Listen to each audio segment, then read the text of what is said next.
Alors, bon matin tout le monde. Est-ce que vous aviez hâte ce matin à cette nouvelle-là? Oui, hein? Moi aussi. Ça faisait un certain temps. Merci beaucoup, merci. Écoutez, l'engagement dans la communauté puis la promotion des saines habitudes de vie, c'est deux choses bien importantes pour le Mouvement Desjardins. Et de voir qu'on va contribuer à ce projet dans votre belle région, ben on en est fort honoré, mais on en est fort heureux aussi. Plus personnellement, j'ai eu l'occasion de représenter le Canada aux Jeux olympiques de Los Angeles et de Séoul en escrime, donc il y a plusieurs années. J'ai eu l'occasion de voir les épreuves de vélo. À l'époque, il y avait Kurt Arnett qui performait. Donc, ce million-là, il y a 800 000 qui vient du fonds de développement de 100 millions que le président Guy Cormier avait annoncé lorsqu'il a été élu, donc en 2016. Alors, c'est en fait l'idée de ce fonds-là, c'est soutenir des projets porteurs pour les membres, pour les collectivités, mais surtout des projets qui sont structurants, qui inspirent un dynamisme dans une région puis qui a un impact social et économique. Et évidemment, la Caisse de Granby-Haute-Yamaska qui, elle, appuie le projet avec 200 000 $, ce qui fait le total de 1 million. En quelle année ça a ouvert? En 2001? 2001.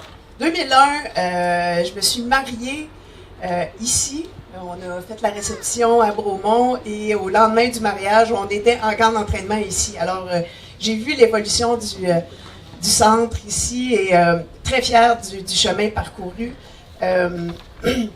Je trouve que c'est un atout important pour le sport, évidemment, mais aussi pour la région. Alors, je suis très fière que le gouvernement le finance. En débutant, j'aimerais ça remercier les personnes qui sont ici ce matin et qui supportent le projet depuis, je dirais, 5-6 ans, qui ont vraiment fait un impact marquant dans ce projet-là. Alors, évidemment, je ne suis pas seul derrière ça. Il y a mon conseil d'administration qui est représenté par Jacques Lapensée, vraiment un pilier au sein du centre là, pour toute la direction qu'on donne.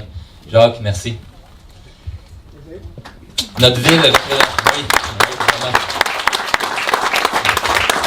représentée par notre maire Louis Villeneuve, qui représente vraiment l'essence de notre dynamique locale, je pense. Hein? Notre duo de ministres impliqués, Isabelle Charest et François Bonnardel, qui ont toujours été une écoute attentive à nos projets, qui sont des bons exemples d'un équilibre entre la vie politique et les saines habitudes de vie. Salut Isabelle. Le comité de levée de fonds représenté ici par Jacques Lorrain, Claude Raymond, Claude Lestage, qui font un travail exceptionnel pour réussir le plus grand projet sportif présentement au Québec. Alors, c'est pas n'importe quoi, on fait partie de l'histoire, je pense, québécoise sportive pour les prochaines années. Ça va permettre à des milliers de jeunes de découvrir de nouvelles passions, de développer chez eux des valeurs de persévérance et de coopération. Avec ce projet, nous allons marquer l'histoire sportive québécoise et inspirer certainement les prochaines générations. Et en terminant, j'aimerais reconnaître l'implication de quelqu'un qui est pas souvent reconnu, mais ça fait 34 ans qu'elle fait au sein du Mouvement Desjardins. Daniel Picard, que j'ai eu la chance de rencontrer un petit peu plus ce week-end. On a réalisé un beau défi ensemble. En fait, l'implication de Desjardins dans notre milieu, c'est quelque chose de très puissant. Année après année, on investit énormément d'argent dans toutes les organisations, ou dans presque toutes les organisations. Annuellement, c'est plus de 750 000 $ qui est remis dans nos communautés. Et avec l'annonce de cet après-midi, ça ne fait que rayonner davantage là, pour des projets en lien avec les saines habitudes de vie, évidemment. C'est important pour Desjardins. C'est très important. Madame Cormier l'a dit tantôt, on ne parle pas de curatif, mais bien de prévention. Donc, en permettant à des jeunes, à des moins jeunes, de faire du sport, d'être plus en santé. Donc, économiquement, c'est une région qui est plus forte. Ouais, c'est un des plus gros projets sportifs au Québec présentement. Et, on a un vélodrome comme ça, c'est une infrastructure qui va de 84 000 pieds carrés. C'est majeur. Fait qu'il y a 6 plateaux sportifs qui vont avoir lieu dans ce vélodrome-là. Il va en avoir un peu pour tous les goûts. Puis aujourd'hui, on donne le nom, évidemment, fait le vélodrome Sylvain Adams, Centre Multisport Desjardins.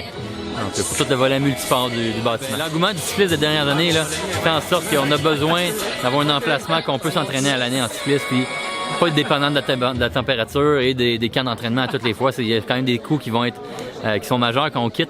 Donc, d'avoir un endroit proche de la maison pour s'entraîner, rouler ensemble, ça va être formidable.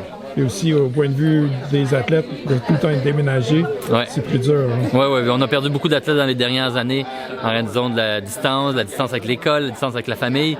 Là, on va régler une grosse partie du problème de cette façon-là. Si vous faites des accommodations pour les athlètes, pas seulement le vélodrome et la piste de BMX, mais... Non, c'est vraiment un projet d'ensemble. On veut... C'est assez unique en Amérique du Nord d'avoir toutes les disciplines de cyclistes réunies ensemble, puis d'avoir un dortoir sur place qui va permettre de partager vraiment à tous les jours, dire le gars de BMX, la personne qui fait du BMX, la personne qui fait de la piste, ils se rassemblent en fin de journée à la cuisine puis partagent un peu leur expérience. Ça va être vraiment magique. Il faut pas lâcher des projets comme ça se fait pas en claquant des doigts, c'est à tous les jours, il faut se lever. Comme les sportifs, ils se lèvent et on va s'entraîner à tous les jours, les administrateurs, c'est un peu la même chose. Fait que moi, je pense toujours aux athlètes quand je travaille ce projet-là, puis on lâchera pas jusqu'à temps qu'on ait notre médaille. Merci, Bonne journée. Félicitations.